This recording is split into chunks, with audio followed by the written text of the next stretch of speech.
Moi j'adore leur bestiole à poil là. Quand le Dr Jackson se fait traîner dans les dunes, c'est épique. Ouais, ça s'appelle des mastages d'ailleurs, mastages en anglais. Et vous savez que c'est un lourd costume qui était posé sur des chevaux de trait. Sérieux? Mais comment ils ont fait pour faire galoper un cheval dans du sable avec cette chaleur? Ah bah ils pouvaient pas. En fait, le moment où ils traînent le docteur, c'est pas du tout un cheval, c'est un chien. N'importe quoi! Comment un clébard pourrait traîner un mec? C'est impossible! Non mais soyez pas con Michel, le chien il porte une réplique à sa taille du costume du cheval et il traîne un petit mannequin en fait. Et ils ont tourné de près comme ça l'échelle est raccord. C'est énorme! N'empêche, quand on voit les décors et tout, ils ont vraiment fait des trucs de dingue dans ce film. Ah bah la pyramide, le vaisseau, la porte des étoiles, le temple de Ra, ouais y a du taf derrière. Bon, et sans plus attendre, bonjour à tous et bienvenue dans Fort Accord, votre analyse d'après-film en compagnie de Michel, le spécialiste technique de l'émission et de l'Égypte ancienne. Bonjour Michel. Bonjour Michel, un croquis bicolore, une ombre décor, rien ne m'échappe. Et cette semaine Michel, direction Abydos avec... Stargate, la porte des étoiles. Merci mec. Il a dit quoi là? Ah je sais pas, bienvenue sûrement. Ou cassez-vous, on saura jamais. Enfin bref, avant de se rendre sur Abydos, on va d'abord rester sur Terre. Regardez. Hop, là on est au 4e étage. Et en un seul plan... Hop, on est passé au 14e. Oula, ah ouais, ascenseur express là. Ouais, bah si montait à cette vitesse, les mecs seraient écrasés au sol. Et y a pas que ça qui déconne dans cette base. Regardez. Pause. Donc le chevron 2 va s'enclencher sur ce symbole. Qui ressemble à une sorte de petit sablier de côté, ouais d'accord. D'ailleurs, vous saviez qu'au départ, la porte des étoiles a été complètement noire? Ah bon? Et pourquoi ils ont changé? Bah ça ressemblait à un gros pneu, du coup ils l'ont peint en grise. C'est mieux comme ça de toute façon, ça fait plus réaliste. Enfin bref, en tout cas, le chevron se bloque. Voilà. Mais sur l'ordi juste après, c'est pas du tout le même qui s'affiche sur l'écran là. Ah oui, il y a un bug là. Ouais, et il y a un bug un peu après aussi. Regardez. Elle est faite d'un matériau inconnu. Pause. Le chevron 5 s'enclenche sur le symbole là en forme de... En forme d'os à vœux du poulet là. Ah ouais, c'est vrai que ça ressemble. Et sur l'ordi après... Chevron 5 enclenché, puissance 69%. Chevron 6 en position. Chevron... On n'a plus du tout le même encore. Ouais, c'est une sorte de carré 3D maintenant. Ah c'est pas mal ça, c'est pas au point leur technologie. Ouais, on se demande comment ils ont réussi à l'ouvrir leur porte. Il a réussi. Qui ça, Jackson? Bah c'est un coup de bol ma vieille. Quand on voit ces explications, on se demande où tu l'as déniché. Regardez Michel. Oui, c'est parce qu'en réalité, le 7e est en dessous du cartouche. Pause. Là, il trace un cercle autour du 7e symbole. Et quelques images plus loin... Hop! Le cercle a juste disparu en fait. Peut-être de l'encre effaçable. Ou peut-être Michel? Oui, ou peut-être un vilain fort accord, oui. Voilà. Et encore, c'est que le début des conneries. Alors, regardez la suite de son petit exposé. Deux drôles de petits personnages et une ligne bizarre. Bon, déjà le mec qui écrit tout en bleu. Ouais, et ça serait clairement pas un bon allié au Pictionary. Hein. Ouais, c'est vraiment pourri ces dessins. Bon, cette ligne ici est pas vraiment droite. Mais si je refais lecture... Une espèce d'antenne. Pause. Il est content l'idiot. Hein. On se demande pourquoi. En tout cas, tous les dessins sont passés en noir. Oh putain ouais, et la ligne est droite ici. Exactement mon bon Michel. Et vous remarquerez aussi que ces deux feuilles ne sont pas du tout collées au même niveau. Pourtant, si j'avance un poil...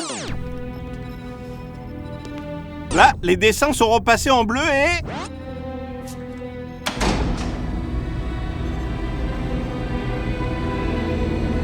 Les deux feuilles sont quasiment à la même hauteur. C'est très fouillis tout ça. Ouais, et ça vous dit de voir Jackson se téléporter? Montre-moi. Tu devrais pas être aussi impatient mon grand, parce que c'est pas du tout logique ce qui se passe.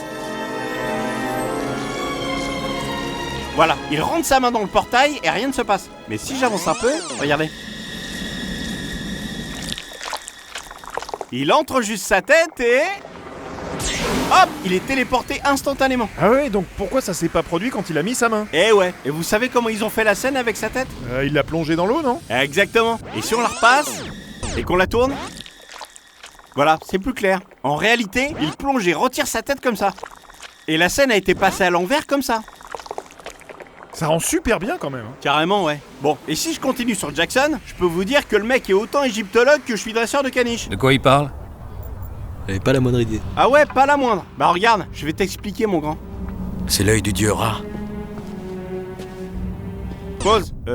C'est pas du tout l'œil du dieu Ra, ça. Ah oui, c'est l'œil d'Horus, ça, non? Ah bah vous voyez, Michel, vous pourriez être égyptologue. Enfin, plus que lui, quoi. Ça s'appelle aussi l'œil Oudjat, qui est un symbole protecteur représentant l'œil d'Horus, en effet. Après, je crois quand même que les yeux d'Horus sont associés à la lune et au soleil. J'ai déjà vu un symbole d'un œil bleu pour la lune et le dieu Thoth, et un symbole d'un œil rouge pour le soleil et le dieu Ra, et les deux réunis représentaient Horus. Donc peut-être que Jackson a raison en fait. Oui, bah écoutez, je vous ai pas demandé de déballer votre science non plus. Moi, j'ai toujours vu Horus représenté par ce symbole. Ouais, mais vous êtes têtus, vous. Alors s'il y a des spécialistes, on veut des explications dans les commentaires, merci. Voilà, faites ça. Bon, et puisqu'on parle de rats, regardez cette scène.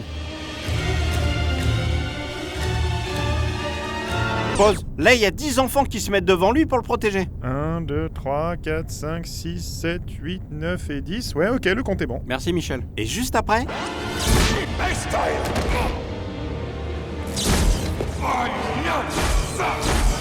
Hop! Déjà, ils se sont séparés super vite et ils ne sont plus que 6. 1, 2, 3, 4, 5, 6. Ouais, en effet, ouais, c'est pas très logique cette transition. C'est clair. Et passons au décor. Regardez. Pause. L'ombre sur les obélisques est orientée vers le haut à gauche. Ouais, donc le soleil est par là à peu près. C'est ça. Sauf qu'en un plan... Hop! L'ombre est maintenant vers le bas à gauche. Ah ouais, donc le soleil est passé là. Ou alors il y a 2 soleils sur la planète? Non, il y a 3 lunes, mais pas 2 soleils, Michel. Ouais, d'ailleurs, avec 3 lunes, on se demande comment les conditions peuvent être identiques à la Terre. Ça vous intéresse? Pas vraiment, non. On a d'autres techniciens à fouetter. Surtout que c'est le festival dans ce film. Regardez. T'occuper de nous ramener sur Terre! Déjà là, il y a un joli reflet de projecteur. Ah oui. J'avance un peu, voilà, juste... Ici, Jackson est seul face aux dunes et on voit un projo. Et sûrement l'équipe technique tout autour. J'avance encore. Hop! À nouveau la belle équipe et un réflecteur ici. Là, c'est vraiment ouf quand même. Non, le plus ouf, c'est encore après. Regardez. Ça va, Jackson? Là, on a tout en gros plan. Juste ici. Oh là là, mais c'est énorme. Ouais, les lunettes de soleil, ça pardonne pas. Et en parlant de lunettes, regardez cette scène. Pause. Ils sont en pleine fusillade et Jackson ne porte pas ses lunettes de vue. Mais juste après... Hop! Il a eu le temps de les remettre. Bah, techniquement, il aurait eu le temps, ouais, mais c'est vrai qu'en pleine fusillade, ça serait absurde. Oui, voilà. Et saviez-vous qu'il ne fait pas si chaud sur cette planète, en fait? Bah quand même, le désert, les dunes, le soleil, là, je sais pas ce qu'il vous faut, là, Michel. Ok, jugez par vous-même, alors. Tenez. Là, Jackson sort sa barre de chocolat qui se trimballe depuis leur arrivée.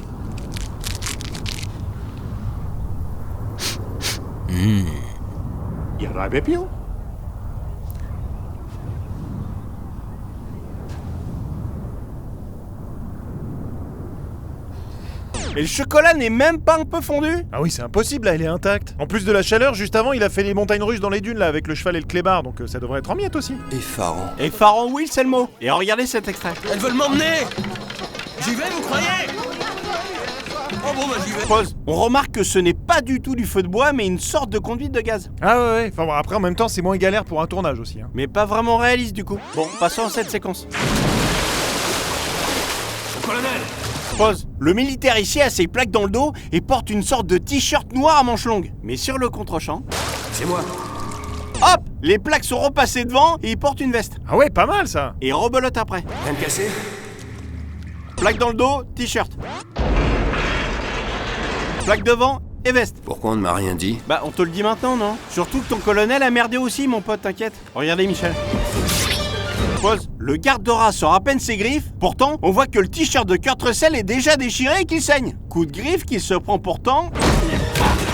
juste là. Vraiment excellent, ça. Bon, Michel, il est temps de regagner la Terre à présent. C'est ça, acclamez-moi. Vous aussi, Michel, acclamez-moi. Non, je crois pas, non. Allez, c'est la fin de cette émission, on se retrouve la semaine prochaine pour un nouveau Faux Raccord. Et j'aurai du lourd, du très très lourd. Ah tiens, Michel, vous savez au fait que Stargate, c'est la réunion de 2 films? Comment ça? Bah en gros, il y a Roland Emmerich qui a écrit dans son coin un film qui s'appelait Necropole City of the Dead. Ça parlait d'un vaisseau spatial enterré sous la grande pyramide d'Égypte. Et à côté, il y a Dean Devlin qui a écrit un long métrage dans le genre Laurence d'Arabie sur une autre planète. Et c'est en réunissant les 2 scénarios que Stargate a vu le jour. Ah ouais, ok. Ah bah heureusement, parce que ça avait l'air assez naze vos 2 synopsis séparés là. Ah ouais, je pense pas que ça aurait fait un carton. Vous savez ce que ça veut dire, Michel? Si on écrit chacun une histoire, il y a moyen de se faire du pognon, hein. Ouais, bah moi je verrais bien un truc sur la nanotechnologie, une sorte de... Film SF avec un tapir mutant de l'espace. Film thriller en huis clos avec des drones qui ont pris le pouvoir. Oh là là, Michel, on tient un truc là. Ouais, un truc de merde.